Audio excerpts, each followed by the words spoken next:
আর এবার নজর রাখবো আবহাওয়ার খবরে। নভেম্বর মাসে জাঁকিয়ে শীতের সম্ভাবনা আর নেই। শুক্রবার থেকে শীতের আমেজ কমবে দুই বঙ্গে। বৃষ্টির পূর্বাভাস রয়েছে উত্তর ও দক্ষিণবঙ্গের বেশ কিছু জেলায়, এবং বেশ কিছু জেলায় মেঘলা আবহাওয়া থাকবে। দিনের তাপমাত্রা কমলেও বাড়বে রাতের তাপমাত্রা। কি বলছে আবহাওয়া দফতর জানবো। অয়ন ঘোষাল আমাদের প্রতিনিধি রয়েছেন আমাদের সঙ্গে। অয়ন, কাঙ্ক্ষিত শীত তাহলে পেতে আরো বেশ কয়েকদিনের অপেক্ষা, কি বলছে আবহাওয়া দফতর?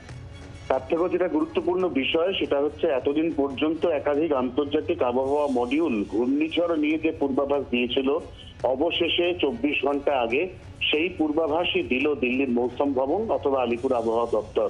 এবং তারা স্পষ্টতই জানিয়ে দিল যে ঘূর্ণিঝড় ফিঞ্জল ইতিমধ্যেই অকার করেছে, এবং সেই ফিঞ্জল ঘূর্ণিঝড় খুব সম্ভবত 29 অথবা 30 এই দুদিনের মধ্যে যে কোনো একদিন ল্যান্ডফল করতে চলেছে তামিলনাড়ুর দক্ষিণ অথবা শ্রীলঙ্কার উত্তর উপকূলে। এর পরোক্ষ প্রভাব হিসেবে গাঙ্গেয় দক্ষিণবঙ্গে প্রচুর জলীয় বাষ্পের পরিমাণ বাড়বে, এবং শুক্রবারের পর থেকে কলকাতা সহ গাঙ্গেয় দক্ষিণবঙ্গের আকাশ মেঘলা হয়ে যাবে। শনিবার থেকে উপকূলের জেলাতে বিক্ষিপ্তভাবে হালকা বৃষ্টি শুরু হবে। একই সঙ্গে শনিবার উত্তরবঙ্গের পার্বত্য এলাকা, সেখানকার উঁচু জায়গা যেমন সান্দাকফু, সেখানে শিলাবৃষ্টি, এবং দার্জিলিং, কার্শিয়াং, কালিম্পং, সেখানে বিক্ষিপ্ত হালকা বৃষ্টি। অর্থাৎ সব মিলিয়ে শীতের পথে একটা বাধা। নভেম্বর মাসে আর জাঁকিয়ে শীতের কোনো সম্ভাবনা নেই। তার জন্য অপেক্ষা ডিসেম্বর মাসের দ্বিতীয় সপ্তাহ পর্যন্ত। আইন অয়ন, ধন্যবাদ, নজর রাখো।